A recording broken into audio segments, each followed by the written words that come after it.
Welcome to Aurora IAS. So మనకు ఇంకొక 3 డేస్లో ఆంధ్రప్రదేశ్లో గ్రూప్ 2 ఎగ్జామినేషన్ అనేది జరగబోతున్నది. సో ఈ చివరి మూమెంట్లో మనము ఏం చేయాలి, సో ఈ అంశానికి సంబంధించిన కొన్ని టిప్స్ మనం ఈ సెషన్లో తెలుసుకుందాం. సో ఇక్కడ 2 టాపిక్స్ నేను మీకు డిస్కస్ చేస్తాను. సో మొదటిది వచ్చేసి ఈ చివరి మనకు ఎగ్జామినేషన్ షెడ్యూల్ సమీపిస్తున్న నేపథ్యంలో ఇప్పుడు ఏం చేయాలి అన్నది ఒకటి. రెండోది ఎగ్జామినేషన్లో టైం మేనేజ్మెంట్కు సంబంధించింది, సమయ పాలనకు సంబంధించింది. సో రైట్, ఫస్ట్ది వచ్చేసి ఈ లాస్ట్ ఇంకొక 3 డేస్ మాత్రమే మనకు టైం ఉన్న నేపథ్యంలో కొత్తవి నేర్చుకోవడానికి ట్రై చేయకండి దయచేసి. మీరు ఆల్రెడీ ఏవైతే నేర్చుకొని ఉన్నారో వాటిని థరోగా రివైజ్ చేయండి. సో చదివిన వాటిని ఇంకా ఎన్నిసార్లు చదివితే అంత మెరుగు. కొత్తవి నేర్చుకోవడం కంటే సో ఆల్రెడీ సిలబస్ చాలా మేరకు మీరు పూర్తి చేసి ఉంటారనుకున్నాను. మన ఇన్స్టిట్యూట్లో కూడా చాలా ముందుగానే సిలబస్ క్లాసెస్ అందివ్వడం జరిగింది కాబట్టి మీకు ఇంకా వీలైతే ఆల్రెడీ మీరు మాక్ టెస్ట్ కూడా రాసి ఉండి ఉంటారు. ఏ పర్టికులర్ టాపిక్లో మీకు తక్కువ మార్కులు వస్తున్నాయో వాటిని కూడా పరిశీలించి జస్ట్ ఎగ్జాక్ట్లీ ఆ ఏరియాని మీరు చదవడానికి కానీ ఆ సంబంధించిన క్లాసును వినడానికి కానీ ట్రై చేయండి. అంతేగాని ఇంకా కొత్తవి ఇది నేను చదువుకోలేదే అని చెప్పి చూడకూడదు. అండ్ ఇంకోటి గుర్తుపెట్టుకోండి, మీరు చదవని ఏరియాస్ చాలా ఉంటాయనుకోండి, వాటన్నిటిని తలుచుకుంటూ ఇప్పుడు కంగారు పడాల్సిన అవసరం లేదు. సో మీరు ఆల్రెడీ చదివినవి పర్ఫెక్షన్ ఉంటే చాలు. ఇది మనకు వడపోత పరీక్ష మాత్రమే, మెయిన్స్కు వెళ్ళాలి కాబట్టి దానికి తగ్గట్టుగా మనం అర్హత మార్కులు సంపాదిస్తే సరిపోతుంది. 100% సిలబస్ ఎవరు పూర్తి చేసిన వాళ్ళు ఉండరు కాబట్టి మీరు పూర్తి చేసి ఉంటే, బాగా తరువుగా చదివి ఉంటే సంతోషం. అలా చదివిన వాళ్ళు కూడా కంగారు పడాల్సింది ఏమీ లేదు. సో ఈ పాయింట్ను గుర్తుపెట్టుకోండి. ఈ 3 రోజుల్లో సాధ్యమైనంత మేరగా మీరు రివైజ్ చేయడానికి ప్రయత్నం చేయండి. సో రివైజ్ అనేది మీరు తక్కువ సిలబస్ ఉన్న టాపిక్స్ ఎంచుకొని బాగా కసరత్తు చేయండి. ఎందుకనంటే మనకు అన్ని సబ్జెక్ట్స్కు ఈక్వల్ వెయిటేజ్ ఉన్నది కాబట్టి కరెంట్ అఫైర్స్ అనేది చాలా తక్కువ సిలబస్తో కూడుకున్నది. అంటే సంవత్సరం వార్తాంశాలు మేము అందించినాము, టు ద పాయింట్ 2కిగా ఉన్నది కాబట్టి మీరు నోట్స్ రాసుకొని ఉంటే రివైజ్ చేసుకోండి. అండ్ అదేవిధంగా సిలబస్ తక్కువ ఉన్న వాటిలో సొసైటీ కూడా ఉన్నది మనకు. సో సిలబస్ తక్కువ, మనకు మార్కుల స్కోప్ ఎక్కువ. అండ్ రెండవది మీరు ఈ ఎగ్జామ్ అనేది మనకు 25th నాడు ఉన్నది. సో ఈరోజు బుధవారం మనకు, సో ఆదివారం ఎగ్జామ్ ఉన్నది. గురు శుక్ర ఈ 2 రోజులు అంటే ఈ వెన్స్డే, థర్స్డే, ఫ్రైడే ఈ 3 రోజులు మీకు వీలైతే మెంటల్ ఎబిలిటీకి సంబంధించిన క్వశ్చన్ పేపర్స్ని సాల్వ్ చేయడానికి ట్రై చేయండి. సో ఓకే, అవి కూడా మనకు 30 మార్కుల వెయిటేజ్ ఉన్నది కాబట్టి సాల్వ్ చేయండి. బేసిక్స్ గీసిక్స్ అంటూ ఏమి లేదు. ఒక్కసారిగా మీకు ఏమైనా బ్యాంక్ ఎగ్జామ్స్ కానీ, స్టాఫ్ సెలక్షన్ ఎగ్జామ్స్ సంబంధించినవి కానీ ఆ కంటెంట్ ఏదైనా ఉంటే జస్ట్ ప్రాక్టీస్ చేసుకుంటూ వెళ్ళండి. ఫజిల్స్ కానీ, డైరెక్షన్ టెస్ట్ కానీ, బ్లడ్ రిలేషన్స్ కానీ, సో అలాంటివి ఓకే చేసుకోండి.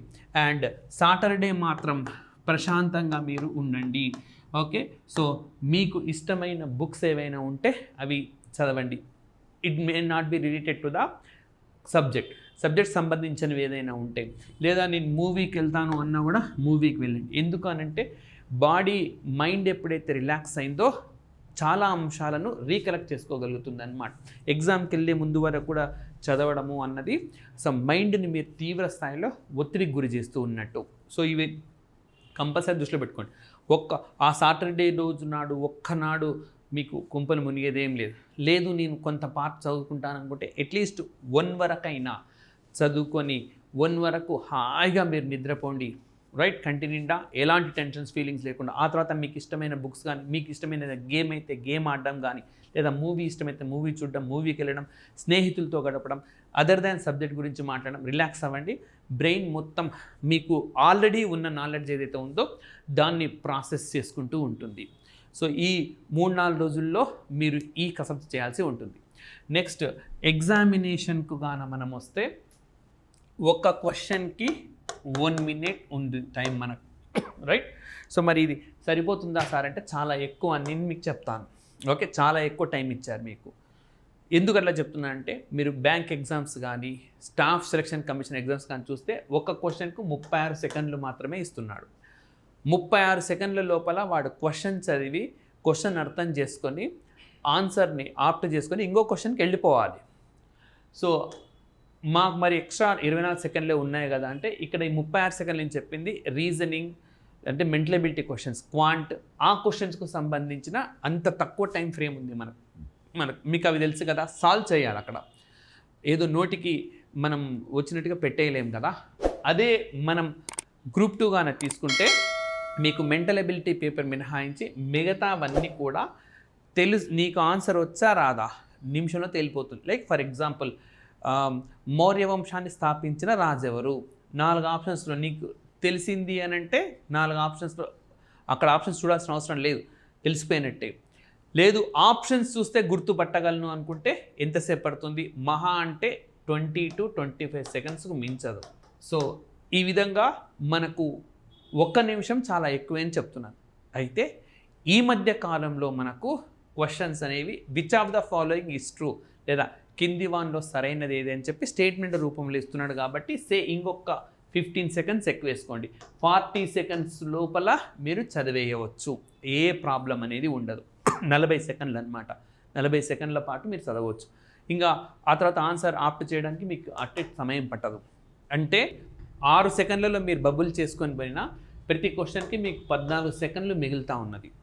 సో ఈ 14 సెకండ్లు మిగులుతూ ఉన్నది. ఇదంతా మీకు మెంటల్ ఎబిలిటీ అనే ఒక టాపిక్ ఉపయోగపడుతుంది. ఎందుకంటే మెంటల్ ఎబిలిటీ మనం 1 నిమిషంలో చేయలేం కాబట్టి. సో ఆ క్వశ్చన్ చదవాలి, అర్థం చేసుకోవాలి, దానికి సంబంధించిన సొల్యూషన్ మనం వెతకాలి కాబట్టి సో అది కొంచెం టైం అనేది మనకు తీసుకుంటుంది. సో ఇక్కడ మనకు జనరల్ స్టడీస్లో ఏదైతే మనకు హిస్టరీ, కరెంట్ అఫైర్స్, జియోగ్రఫీ, సొసైటీలో ఇక్కడ ప్రతి క్వశ్చన్కి మనం ఒక 10 సెకండ్ల మీద సేవ్ చేస్తున్నామో ఆ టైం అంతా ఈ మెంటల్ ఎబిలిటీకి వినియోగించుకోవచ్చు, రైట్.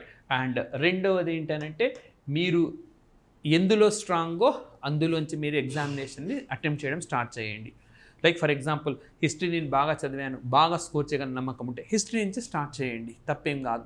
సో ఆ విధంగా కాన్ఫిడెన్స్ లెవెల్స్ పెరుగుతూ ఉంటాయి, సంతోషంగా ఉంటారు. కరెంట్ అఫైర్స్ స్ట్రాంగ్ అనుకోండి, కరెంట్ అఫైర్స్ నుంచి స్టార్ట్ చేయండి మీరు.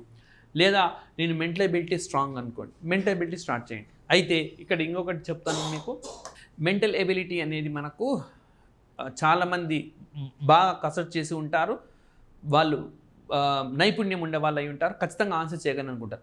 వాళ్ళకు కూడా కొన్ని క్వశ్చన్స్ రావనుకోండి, రాని దానికోసం అక్కడే మీరు నిలబడకండి.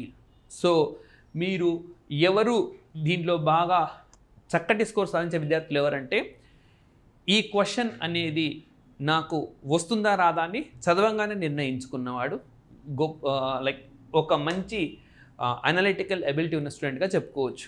అంటే నేనేమనంటున్నాను, క్వశ్చన్ చదివి ఇది నేను సొల్యూషన్ ఈ విధంగా చేస్తే నాకు ఆన్సర్ వస్తుందని ఐడియా ముందుగానే చదివేటప్పుడే వచ్చేసేయాలి. సో లేదు అని అంటే ఇంకా దానికోసం అనవసరమైన ప్రయత్నాలు చేయకండి, రైట్. సో మరి ఎప్పుడు అనిపిస్తుంది చదువుతుంటే నేను ఇది సాల్వ్ చేస్తే నాకు ఆన్సర్ వస్తుంది ఎప్పుడు అనిపిస్తుంది అంటే నువ్వు బాగా ప్రాక్టీస్ చేసినప్పుడు అనిపిస్తుంది. సో అట్లీస్ట్ ఈ 2-3 రోజులైనా మీరు నేరుగా మెంటల్ ఎబిలిటీ క్వశ్చన్స్ ప్రాక్టీస్ చేయండి, కంపల్సరీగా వస్తుంది. సో ఎక్కడైతే మనకు సొల్యూషన్ రావడం లేదో ఇంకా దాన్నే పట్టుకొని కూర్చోకండి, దానివల్ల టైం వేస్ట్ అవుతుంది, పాయింట్ నెంబర్ 1. రెండవది ఏంటంటే సో బ్రెయిన్ బాగా డిస్టర్బ్ అవుతుంది. కాబట్టి ఇది నాకు రాదు అనుకుంటే దానికి ఒక దండం పెట్టి నెక్స్ట్ క్వశ్చన్కి వచ్చేసేయండి, దాన్ని స్కిప్ చేసేయండి, అక్కర్లా మనకు అది, రైట్. అండ్ నెక్స్ట్ పాయింట్ వచ్చేసి మనకు నెగిటివ్ ఉన్న నేపథ్యంలో తొందరపడకండి ఎట్టి పరిస్థితులలో. సో ఈ సందర్భంగా నేను నా పాత స్టూడెంట్కి సంబంధించిన ఒక అతను ఇచ్చిన సమాచారాన్ని నేను చెప్తాను. సో అతను చాలా బాగా చదివే ఆస్పిరెంట్ 1 మార్కుతోటే జాబ్ కోల్పోయినాడు అనమాట. గ్రూప్ 2 తెలంగాణలో 2015 నోటిఫికేషన్లో 1 మార్కుతోటి జాబ్ కోల్పోయినాడు. సో 1 మార్క్ వచ్చింటే తనే జాబ్ వచ్చిండేది. సో అతను ఏం లేదు, క్వశ్చన్ కూడా చెప్తున్నాను నేను. డ్రాఫ్టింగ్ కమిటీ సంబంధించి సరైనది ఏది అని క్వశ్చన్. ఏ అంబేద్కర్ చైర్మన్గా ఉన్నారని ఉన్నది, ఎంబడే ఆన్సర్ ఆప్ట్ చేశాడు. ఓకే, డ్రాఫ్టింగ్ కమిటీకి సంబంధించి సరైనది ఏది అని డాక్టర్ బిఆర్ అంబేద్కర్ చైర్మన్ అని ఉంది, ఎంబడే ఆన్సర్కి వెళ్ళిపోయినాడు. నిజానికి అక్కడ స్టేట్మెంట్ ఉన్నాయి, ఏబిసి అని స్టేట్మెంట్లు ఉన్నాయి. ఆయనకు అన్ని స్టేట్మెంట్లు తెలుసు, కానీ అయిపోయింది అప్పటికి, బబుల్ చేసేసినాడు, రైట్. సో ఇది తెలిసి కూడా తప్పు చేశాడు. కాబట్టి మీరు క్వశ్చన్ చదివి ఏ ఆప్షన్ కరెక్ట్ అయితే ఎంబడే 1 ఏమో అనుకొని వెళ్ళకండి. మనకు ఆ మల్టిపుల్ చాయిస్లు 1 2 3 4 అని ఉంటే పర్వాలేదు, ఆన్సర్ ఒకటే అవుతుంది. కానీ ఏబిసిడ్లు కాంబినేషన్స్లో ఉన్నాయనుకోండి, అలాంటి కింద చూడండి ఒకసారి, కాంబినేషన్స్ అనేవి చూసి జాగ్రత్తగా ఆన్సర్ చేయండి, కంగారు పడాల్సింది ఏం లేదు. ఓకే, సో అండ్ మనకు నెగిటివ్ ఉన్న నేపథ్యంలో ఎక్కువ క్వశ్చన్స్కి అయితే రిస్క్ తీసుకోకండి, రైట్. ఎందుకు చెప్తున్నానంటే ఇంకా నాకు ఎట్లాగూ రాదు కదా, ఏవో ఒక బబుల్ చేస్తాను అనుకోవాకండి. క్వశ్చన్ పేపర్ బాగా టఫ్గా ఉంటే కట్ ఆఫ్ మార్కు బాగా తగ్గిపోతుంది. కాబట్టి అలాంటి రిస్కులు చేయకండి. ఎప్పుడు చేయొచ్చు అంటే 4 ఆప్షన్స్లో 2ంటికి వచ్చినాయనుకోండి, ఓకే, 2 ఎలిమినేట్ చేశారు, ఎట్టి పరిస్థితుల్లో 2 ఆన్సర్ కావు అనుకున్నప్పుడు, సో 2 ఎక్కడైనా ఆన్సర్స్ ఉన్నాయనుకుంటే జస్ట్ వాటిని అక్కడ మీరు ఏదైనా వీలైతే రిస్క్ తీసుకోవడానికి ట్రై చేయండి. అంతేగాని 4 ఆప్షన్స్లో ఏది మీకు తెలియనప్పుడు సో ఏదో ఒకటి అక్కడ పెట్టేయాలని చెప్పి బబుల్ చేసి వచ్చిన మార్కులను మాత్రం దయచేసి పోగొట్టుకోకండి. సో గుర్తుపెట్టుకోండి, ఇక్కడ మనం క్లాస్ కండక్ట్ చేసిన క్లాసులన్నీ విని అండ్ ఆ క్లాస్ మెటీరియల్ని చదివి అండ్ అదర్ రెఫరెన్స్ బుక్స్ ఏవైతే చదివి ఇన్ని చదివినా కూడా ఎగ్జామినేషన్ హాల్లో చాలా టఫ్గా ఉందని ఎవరైనా ఆస్పిరెంట్ ఫీల్ అయితే క్వశ్చన్ పేపర్ చాలా చాలా టఫ్గా ఉంది, కట్ ఆఫ్ మార్క్ తగ్గిపోతుంది, ఇది దృష్టిలో పెట్టుకోండి కంపల్సరీగా. సో ఎందుకనంటే మీరు ఇన్ని క్లాసులు విన్నారు, అంత ఎక్స్పర్ట్ ఫ్యాకల్టీస్తో ఇక్కడ నిర్వహించిన క్లాసులు అండ్ రెఫరెన్స్ బుక్స్ చదివారు, క్లాస్ కంటెంట్ చదివారు, అండ్ ఇన్ని చదివినా కూడా మీకు అక్కడ రావట్లేదనంటే మామూలు ఆస్పిరెంట్ చేయగలుగుతాడు, ఆలోచించండి. చేయలేడు, మామూలు ఆస్పిరెంట్ ఏమాత్రం చేయలేడు. సో కాబట్టి ఆటోమేటిక్గా సీరియస్ ఆస్పిరెంట్ చేయలేడు, మామూలు ఆస్పిరెంట్ కూడా చేయలేడు, ఎవ్వరూ చేయలేరు.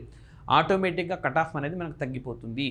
సో ఆ కట్ ఆఫ్ మనకు తగ్గిపోయిందనంటే మనం కొంచెం తక్కువ స్కోర్ చేసినా సరే మనము మెయిన్స్కు అర్హత సాధించే అవకాశం అనేది ఉంటుంది, రైట్. సో ఈ జాగ్రత్తలన్నీ మీరు తీసుకుంటూ ఇక్కడ వీడియో చూసిన ప్రతి ఒక్కరు కూడా మళ్ళీ మెయిన్స్ క్లాసులు వింటారని చెప్పి నేను ఆశిస్తూ ఉన్నాను. So thank you very much.